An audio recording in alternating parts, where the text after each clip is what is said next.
देखो question miss हो गया तुम्हारा। इतना मेहनत से तो बोल रहा है। अरे ठीक है, कोई दिक्कत नहीं।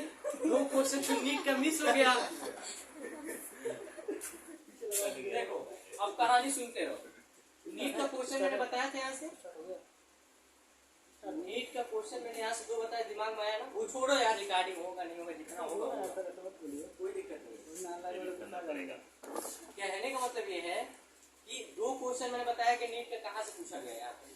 2 चीजें आपको दिखी या नहीं दिखी? नीट के क्वेश्चन एनसीईआरटी से बाहर नहीं आते। आपको ना विश्वास हो एनसीईआरटी का बुक ले लीजिएगा और पीवाईक्यू का बुक ले लीजिएगा और खोल के चेक करते रहिए, एक एक चीजें दिख जाएंगी।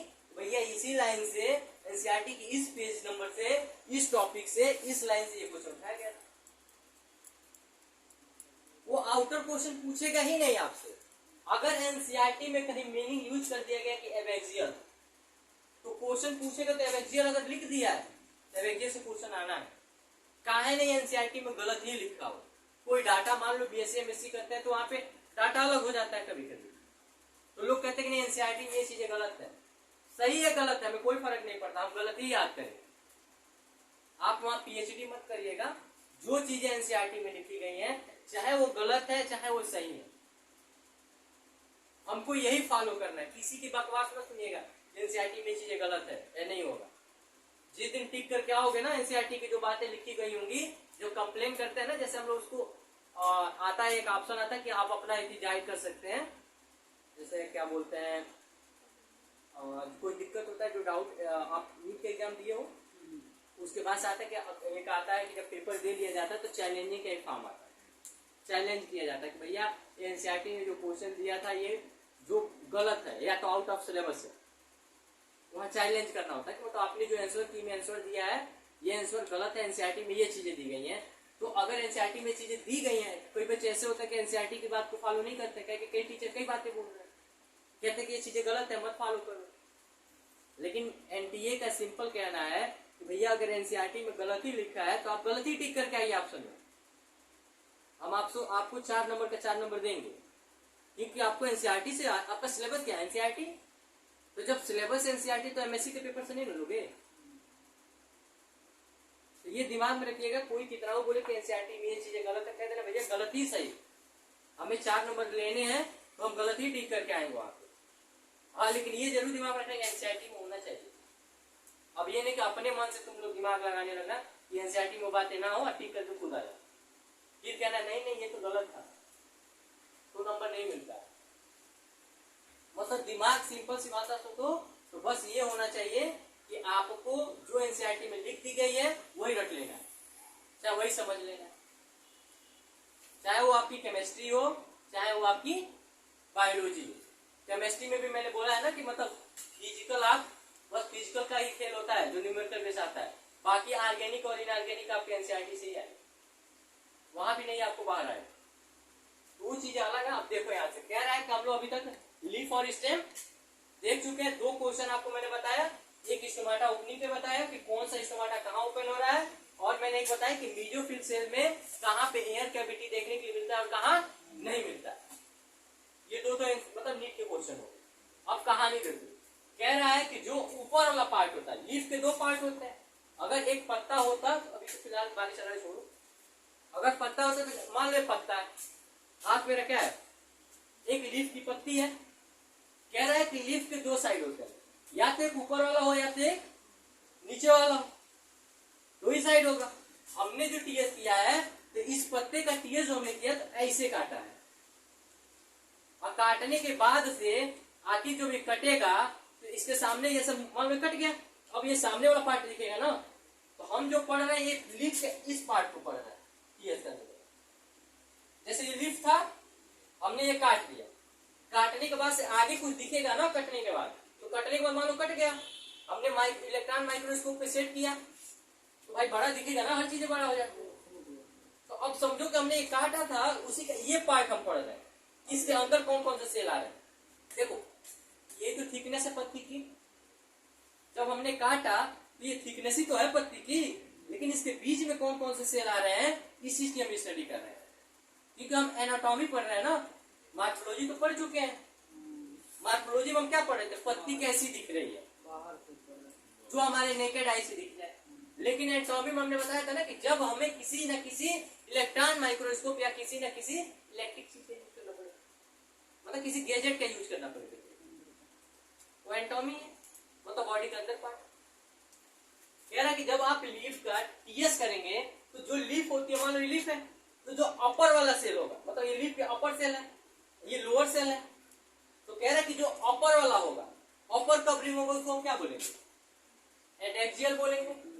एपिडर्मिस तो पाया ही जाता है, तुम जानते हो, शुरू से हम पढ़ते आ रहे हैं कि पूरी प्लांट बॉडी पे सबसे आउटर कवरिंग किसकी होती है? शुरू से पढ़ते आ रहे हैं, इसमें तो कोई शक है नहीं।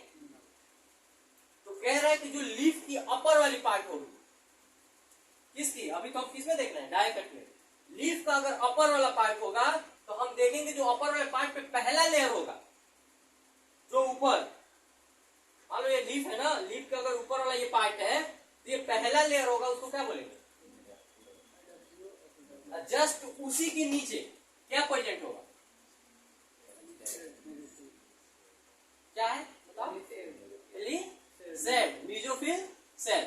मतलब कहने का मतलब देखो, ये कैसा है, साइज का खेल है सब, देखना। यहाँ क्या है? Sponge, mesophyll cell. यहाँ पे क्या है? तो पॉलीसेल का शेप कैसा है? इलांगेटेड है, लेकिन इसका क्या है? स्पॉन्जी है। दिमाग में रखना कुछ चीज। पहले ये देखो कि सबसे ऊपर क्या होगा? एडैक्सियल। तो सबसे नीचे क्या लिखा गया है? एबैक्सियल। देखो ए और डी, देखो ए के बाद यहाँ डी है, यहाँ ए के बाद बी है, ए के बाद डी है, यानी ऊपर वाला पार्ट है एडैक्सियल। एबैक्सियल मतलब नीचे वाला पार्ट है ये। समझ में आ रहा है क्या बोला हूं? अपर सरफेस को क्या बोला? नीचे वाले सरफेस को क्या बोला? कह रहा है कि जो एडैक्सियल पार्ट है, एडैक्सियल एपिडर्मिस सेल है, उसके बाद से कौन से सेल प्रेजेंट है? पेलीसेड मीजोफिल सेल प्रेजेंट है, और दिखने में कैसे है? समझ में आया इतना? अब कह रहा है कि इसके बाद आता कौन है? Spongy mesophyll cell. तो कह रहा है कि जो स्पंजी मीजोफिल सेल है, उसके बीच में क्या प्रेजेंट होता है? एयर कैविटी, मतलब उनके सेल आपस में एकदम चिपके हुए नहीं है, जगह जगह क्या है? खाली है, वहां एयर भरा हुआ है, इसीलिए क्या बोला गया उसको? एयर कैविटी प्रेजेंट है। समझ में आ रहा है? फिर कह रहा है कि अगर जब ये आप पढ़ लिए तो इसमें ओपनिंग की बात आती है कि भाई हम पढ़ना है तो स्टोमाटा भी तो लीफ में पाया जाता है, तो वो कहा गया? तो डायकट में हमेशा और हमेशा स्टोमाटा कहाँ होता है? नीचे के साइड होता है। नीचे की साइड कौन है? तो अगर आपसे पूछा जाए कि डायकट लीफ में बताइए कि जो स्टोमाटा ओपनिंग होता है किस साइड पे होता है, ऑप्शन में होगा abaxial, adaxial, both A and B, none of this. समझ में आया क्या बोल रहा है? अगर मान लो आपसे ये पूछा जाए कि जो डायकट की लीफ है उसमें एयर कैविटी किस किस सेल के बीच में पाई जाती है? पेलीसेड और मीजोफिल सेल के बीच में पाई जाती है। तो पेलीसेड की बात नहीं होगी यहाँ पे, टिक करोगे तो स्पॉन्जी मीजोफिल सेल को टिक करोगे, क्योंकि ये दो स्पॉन्जी मीजोफिल सेल के बीच में ना है एयर कैविटी। क्वेश्चन देखना बहुत तगड़ा बनाएगा, ऑप्शन में ये भी देगा, अब बोथ ए एंड बी भी देगा। आपके जैसे लड़कों में तो टिक बोथ पे ही मार के, अब बाद में पता चलेगा यार एयर कैविटी तो स्पॉन्जी मीजोफिल सेल में पाया जा रहा है। मैंने क्या पूछा? किसके बीच में पाया जाता है? In between. तो मीजो स्पंजी मीजोफिल सेल। समझ में आया? अब आगे कहानी सुनो। अब कह रहा है कि ठीक है, फिर कह रहा है कि जो स्टोमाटा ओपनिंग होने होता है उसका भी दो साइड है, एक है नीचे की तरफ आउटर साइड, एक है इनर साइड। तो कह रहा है कि जो अंदर वाला साइड है, अंदर वाला स्पेस है, उसको क्या बोलते हैं? सब स्टोमाटा, क्योंकि स्टोमाटा के अंदर आ रहा है ना, ये मेन स्टोमाटा नीचे खुल रहा है, इसके जस्ट ऊपर अंदर के साइड जो आ रहा है उसको क्या बोल रहे हैं? तो अगर बोला जाए कि आउटर सरफेस पे क्या पाया जाता है, कहानी समझ में आया? अब बचता है अपना ये वस्कुलर बंडल का चीज, हुआ कि नहीं? कह रहा है कि जो वस्कुलर बंडल है, तो वस्कुलर बंडल में हम लोग शुरू से ही पढ़ते आ रहे हैं, कहीं सारे स्क्रेटेड है, फैले हुए हैं, कहीं पे कम्बियम रिंग प्रेजेंट है, कहीं पे नहीं भी प्रेजेंट। कम्बियम पढ़े थे ना, एक ओपन टाइप एक क्लोज टाइप। तो बताओ कहाँ कम्बियम प्रेजेंट था, ओपन में कि क्लोज में? क्लोज में। तो अच्छा ये बताओ कि ओपन किसका एग्जांपल था? ओपन का एग्जांपल क्या है? डाइकट स्टेम या डाइकट, बताओ। और कुछ? अच्छा डाइकट रूट में भाई देखो रिवीजन नहीं करोगे ना तो हम क्या कर सकते हैं, हम पढ़ाई तो सकते हैं। अब मैं तो ऐसा कुछ चीज है कि नहीं छोड़ के जा रहा हूँ, मैं तो सारा का नाम ले रहा हूँ। आप कितना जाके रिवीजन करो आपके ऊपर डिपेंड करेगा। क्लोज टाइप में क्या था? क्लोज टाइप में कम्बियम नहीं प्रेजेंट था, वो किसमें था? तो मोनोकट में था, मोनोकट स्टेम में। किसमें स्केट, किसके रूट में स्केटेड वस्कुलर बंडल पाए जाते थे? स्टेम में था। जल्दी सोचो, दिमाग लगाओ जल्दी। रूट में था कि स्टेम में था? लेकिन था तो था किसमें? भाई ऑप्शन में तो रूट भी दिया होगा, स्टेम भी दिया होगा, बोला होगा कि डाइकट रूट, ठीक, डाइकट स्टेम, फिर बोला होगा मोनोकट रूट, मोनोकट स्टेम। चारों ऑप्शन होंगे। आपसे पूछेगा कि बताओ वस्कुलर बंडल किसमें स्केलेटेड फॉर्म में होते हैं, मतलब फैले हुए होते हैं? बताओ जल्दी। यार बताने के बाद भी तुम ऐसे कैसे नहीं कर सकते? अरे यार बताओ। मोनोकट स्टेम मैंने पढ़ाया था, क्या था उसमें? डाइकट में सब एक पार्टिकुलर में अरेंज हो रहे थे, लेकिन मोनोकट में कहाँ था पार्टिकुलर में भैया? पूरा उसमें सेल कैविटी थी, उसके बाद से बीच बीच में जगह जगह स्केटेड फॉर्म में पाए जाते थे। फिगर देखो पीछे, फिगर देखो क्या पढ़ रहे हो? नहीं प्रेजेंट था तो इसलिए स्कैटर। क्या मेरे भाई तुमको मैं पढ़ा के थक जाऊंगा। अब देखो क्या बोला, वस्कुलर बंडल में कह रहा है कि ये जो कैविटी आपको दिख रहा है एक सेल में, जो दिख रहा है कैसा है? सर्कुलर फॉर्म में है, इसी को हम क्या बोलते हैं? वस्कुलर बंडल बोलते हैं। अच्छा एक मैंने क्वेश्चन आपको बताया था, स्टील, स्टील में कौन कौन से सेल आते हैं?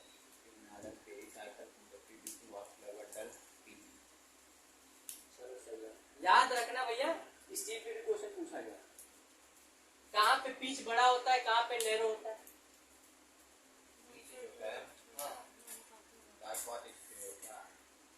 डाइकॉट रूट में स्मॉल या अपसेट होता है और मोनोकॉट रूट में लार्ज होता है। सही है, रिवीजन करते रहो भैया, नहीं तो नैया इससे डूबेगी, पूछ नहीं पाएगी। अब देखो कह रहा है कि ये जो पार्ट है हम पहले से इसको पढ़ते आ रहे हैं, अभी भी फिर वही बात आगे में आती है। ये जो वाल होती है किसकी होती है? इसको कौन सा लेयर बोलते हैं? अरे ये स्टेम में पढ़ते हैं या रूट में पढ़ते तो कौन सा लेयर बोलते हैं? इंडोडर्मिस की वाल है। सबसे ऊपर वाला क्या थी? तो अंदर वाला क्या था? वहां पे क्या प्रेजेंट, मतलब क्या स्टोर होता था? हाँ कौन कौन सा? देखो रिवीजन करने का फायदा ये होता है, कहानी में वही बता रहा हूँ, पुरानी ही कहानी है यार, नई नहीं मिली है। अब वस्कुलर बंडल बोल रहा है, कह रहा है कि ये क्या है? बंडल सीट है। अब बंडल सीट में हम जानते थे क्या था, यहाँ पे इंडोडर्मिस की लेयर थी। ये क्या करती थी? तो प्रिवेंट करती थी, बचाव करती थी ताकि वाटर लॉस ना हो, मतलब पानी जो है वो निकले बाहर नहीं। क्योंकि हम जानते हैं कि जो वस्कुलर बंडल इसके अंदर पाए जाते हैं जाइलम और फ्लोएम, जो हमने कहानी बताया था कि जल ही जाइलम और फूड ही फ्लोएम, मतलब जो जाइलम होगा वाटर और मिनरल का ट्रांसपोर्ट कराएगा, जो फूड ही फ्लोएम बोल रहे हैं, फ्लोएम किसका ट्रांसपोर्ट लोकेशन कराएगा या ट्रांसपोर्ट कराएगा? फूड का। अरे ठीक देखो ना, जल ही जाइलम, जल मतलब क्या होता है? वाटर। तो जाइलम होगा क्या चीज का ट्रांसपोर्ट कराएगा? वाटर का। और फूड ही फ्लोएम, तो फ्लोएम किस चीज का ट्रांसपोर्ट कराएगा? फूड का। इतना टफ तो चीज नहीं बोला मैंने। वही कह रहा है कि जो आप देखते हैं वस्कुलर बंडल, आप जानते हैं कि यहाँ पे जो इंडोडर्मिस की वाल होती है ये क्यों लगी होती है? ये लगने का कारण ये कि जानते हैं कि वाटर का ट्रांसपोर्ट और फूड का ट्रांसपोर्ट यहीं से हो रहा है। तो वाटर यहाँ से निकल जाएगा तो फूड जाहिर सी बात है स्टोर हो जाएगी ना, टाइट सॉलिड फॉर्म में हो सकता है, फिर ट्रेबल नहीं होगा। किसी को भी ट्रेबल होने के लिए क्या चाहिए? लिक्विड फॉर्म में चाहिए। लिक्विड करने के लिए कौन प्रेजेंट है वहां पे? वाटर। अरे चीनी जैसे सॉलिड फॉर्म में होता है ना, अब पानी में डालते हो तो चीनी का पता चलता है, लेकिन पीते हो तो पूरा फायदा तो उतना ही है ना, मीठा तो लगता ही है। तो कहानी सेम वही है। समझो कि एक गिलास है, हमने उसमें पानी रखा हुआ है, चीनी भी रखा हुआ है। और गिलास में इसलिए रखा है ताकि उसमें से पानी बाहर ना आ जाए, या डब्बे में पैक करके रखा है तो उस डब्बे से पानी बाहर ना आ जाए। वो डब्बा क्या है? इंडोडर्मिस की वाल है। वो किस चीज की बनी है? वैक्सी मटेरियल, बताओ। सुगरेन कैपिटल समझ में आया कुछ? वैक्सी मटेरियल जो प्लांट का खराब पार्ट होता है ना, उसी को स्टोर करके बनाया हो, इसीलिए सॉलिड फॉर्म में करा क्या रहा है, तो वाटर लॉस को प्रिवेंट कर रहा है, रोक रहा है कि भैया यहाँ से पानी यहाँ ना आ जाए। जब पानी यहाँ आने लगेगा तो प्लांट सूख सकता है ना, फिर ये मामला गड़बड़ हो जाएगा, भोजन एक जगह से दूसरी जगह जाएगा ही नहीं, तो फिर प्लांट क्या कर सकता है? डेड कर सकता है। ये कहानी पढ़ाया हूं। ये देखो क्या बोला, आप कह रहे हैं कि कुछ नहीं, ये जो आपको दिख रहा है इसी को हम क्या बोलते हैं? ऊपर वाले लेयर को बंडल सीट बोलते हैं। हम जानते हैं बंडल सीट में क्या प्रेजेंट होता है? जाइलम और फ्लोएम। तो कह रहा है कि ये जो मैंने एक अलग कलर से बनाया है, आपको दिख रहा होगा, इसको हम क्या बोलते हैं? जाइलम। जो एक और अलग कलर से बनाया है उसको क्या बोल रहे हैं? ये किसका पार्ट है? डायकट लीफ का। दिमाग में रखिएगा, डायकट में एक ही ओपनिंग होती है। कहाँ पे होती है? पूछा गया, PYQ उठा के देख लीजिए। एक क्वेश्चन ये पूछा गया था कि एयर कैविटी किसके बीच में प्रेजेंट होती है? सबसे अपर वाले लेयर को क्या बोलते हैं? ये पूछा गया था। 3 क्वेश्चन यहाँ से। कोई दिक्कत है क्या? अब आगे देख लेते हैं। आगे वाले में देखो क्या पूछ रहा है। कह रहा है कि जो मोनोकट लीफ होता है, मोनोकट लीफ आपने देखा है ना, ग्रासेस पर शुरू से पढ़ते हुए आ रहे हैं। अरे पार्क को घूमने जाते हो ना, जिस घास पे कूदते हो, खेलते हो, टहलते हो, सेल्फी लेते हो, घास कुछ नहीं है, मोनोकट ही है। ये सब हमारे लाइफ की चीजें हैं यार। दाल खा रहे हैं डायकट, घूमने जा रहे हो, या कहीं गेहूं खा रहे हो, या चावल खा रहे हो, बाजरा खा रहे हो, मक्का खा रहे हो, सब क्या है? कोई दिक्कत है क्या? डेली लाइफ की रूटीन में है ये आपको, फिर भी आप इन चीजों को भूल जाते हो। ऐसा थोड़ी लग रहा है कि बाहर की चीजें कुछ पढ़ रहा है। बस आपको पढ़ना क्या है, इतना याद रखिएगा। Upper part adaxial, lower part abaxial, stomata opening abaxial, air cavity present, spongy mesophyll से। अरे आप देखिएगा, एक चीज डिफरेंट आपको सिखा दे रहा हूं। आप कभी भी डायकट लीफ का, आप मतलब डायकट प्लांट का लीफ तोड़िएगा और उसको दाबिएगा, वो कहीं ना कहीं स्पंज करता है, हल्का सा करेगा लेकिन करेगा। लेकिन वहीं पर आप जाइएगा मोनोकट का, अरे अब क्या होगा ना, अरे धान की खेती होती होगी, गेहूं की होती होगी, बाजरे की होती होगी, मक्का का होता होगा, चाहे आपके यहाँ नॉर्मली नहीं कुछ मिलेगा, पार्क तो घूमते ही होंगे। पार्क में जाना, वहां का एक जो होता है दूब, जो अपने यहाँ दूब बोला जाता है नॉर्मली ग्रास होगी, उसका एक पत्ता तोड़ना, दाबना, उसमें स्पॉन्ज नहीं होता है। लेकिन वहीं पे आप डायकट का किसी भी लीफ को आप उठाइएगा और दाबेंगे तो स्पॉन्ज हो जाएगा। स्पॉन्ज होने का कारण कैसे पता चलेगा? आपके हाथ की पूरी चीजें उस पे दब जाएंगी, लेकिन इसमें कुछ नहीं होता, ये नॉर्मल है। तो स्पॉन्ज होने का कारण क्या है कि यहाँ पे एयर कैविटी प्रेजेंट है, मतलब इसमें कहीं ना कहीं खाली जगह है। हम दबाव बना रहे हैं, तो जैसे आपने फोम देखा है, अरे वो जो आता है गद्दी वाला, जो सीट पे बैठे हो उसी सीट पे देखो, वहां पे उसको जो दाबे वो तो दबेगा ना, तो दबने का प्रक्रिया कहाँ है, कहाँ नहीं दब सकता है। ये भी याद रखिएगा, डिफरेंट में बस बता ही सकता हूँ, बाकी आप ध्यान रखना आपका काम। कह रहा है कि देखो इसमें भी जो अपर पार्ट है उसको क्या बोलते हैं? जो कहानी वहां थी सेम कहानी है, बस 1-2 जगह डिफरेंट मिलेगा। सबसे अपर वाला लेयर एडेक्सियल, सबसे लोअर वाला लेयर एवेक्सियल। लेकिन यहाँ ओपनिंग 2 साइड, एडेक्सियल भी होगा और एवेक्सियल भी होगा। अगर आपसे क्वेश्चन पूछा जाए कि हमने एक लीफ उठाया और उसमें टीएस करने पे हमें दिखाई दिया क्या, 2 जगह स्टोमाटा ओपनिंग हो रही थी, एबैक्सियल पे भी हो रही थी और एडेक्सियल पे भी हो रही थी। ऑप्शन 4 दिया होगा, मोनोकट लीफ, डायकट लीफ, डायकट स्टेम और मोनोकट स्टेम। तो किस पे टिक मारोगे? समझ में आया? कोई दिक्कत? अब देखो कहानी क्या बोल रहा है, यहाँ पे कह रहा है कि जो मीजोफिल सेल होता है वो टाइटली पैक होते हैं, यहाँ पे एयर कैविटी की बात होती ही नहीं है, और यहाँ पे क्या होता है, एयर कैविटी प्रेजेंट होती है। तो अगर मैं ये पूछूं कि बताओ कि एयर कैविटी कहाँ पे एब्सेंट है, ऑप्शन 4 दे, dicot leaf, monocot leaf, dicot stem, monocot stem, monocot leaf. भैया ये सब मिलेगा आपको, आप इतना टेंशन ना लीजिए, सब क्वेश्चन देखेंगे नहीं। अब देखो कहानी क्या है, हम जानते हैं कि यहाँ पे सबसे upper part adaxial, lower part abaxial, stomata opening lower पे भी और अपर पे भी, कोई दिक्कत है इन दोनों में। अब देखो इसमें एक कहानी, इसमें जो बंडल सेल है देख रहे हो स्ट्रेटेड है, कुछ चीज समझ में आए? अभी मैंने बताया था ना कि डायकट स्टेम में होता है कि मोनोकट स्टेम में जो बंडल सेट होता है स्ट्रेटेड होता है, इसमें था कहानी कुछ समझ में आया? डायकट में हमेशा अरेंज फॉर्म में मिलेंगे, लेकिन मोनोकट में अरेंज फॉर्म में नहीं मिलेंगे, चाहे वो लीफ हो चाहे वो स्टेम हो। कहानी कुछ समझ में आ रहा क्या बोल रहा हूँ? अब देखो यहाँ पे क्या है, जाइलम बंडल और जाइलम और फ्लोएम क्या है, एक बंडल में है ना, एक बंडल का पैक है, लेकिन यहाँ पे देखना जो फ्लोएम है इतना फैला हुआ है, फ्लोएम ये देखो फ्लोएम फैला हुआ है यहाँ से यहाँ तक, लेकिन जाइलम देखो यहाँ पे, क्या ये किसी के अंडर कंट्रोलिंग है? नहीं है ना, मतलब ये कैसा है, स्ट्रेटेड फॉर्म में है, फैला हुआ है, लेकिन ये फैला हुआ नहीं है। कुछ समझ में आ रहा है क्या बोल रहा हूं? अब कहानी देखो, कह रहा है कि यहाँ पे सब स्टोमाटा कैविटी पाई जाती है, वहां भी पाया जाता था। स्टोमाटा ओपनिंग के अंदर साइड को क्या बोलते हैं, तो सब स्टोमाटा कैविटी या ओपे, कुछ भी बोल दो।